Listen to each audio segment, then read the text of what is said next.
And Shannon, we are back with Catherine Hammond, Hammond Law Group. It is great to see you, Catherine. It's good to see you, Renee. And we are talking today about our Caregivers Corner, and you have some great tips for caregivers. But today we are focusing on some of the biggest frustrations for caregivers because it can be overwhelming. It's really overwhelming. Yeah. And the single biggest frustration that we see is frustration with other people, whether it's family members who are not doing what we think they should do, or whether it's doctors who aren't communicating well or aren't doing what we think they should do, or maybe even professional care providers.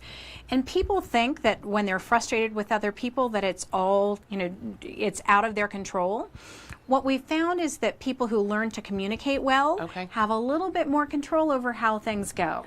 So a couple of tips. One is start by figuring out what it is that you want.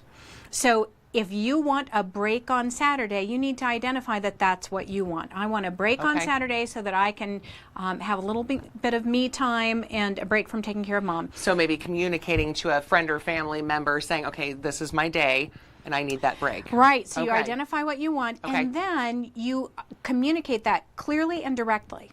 So instead of whining to your brother about how he never helps you and you just need some help, say, I need you to come over on Saturday at 11:30 and stay here for 2 hours with mom so that I can take a break. I'll be back at 1:30. I need you to do X, Y, Z while I'm gone.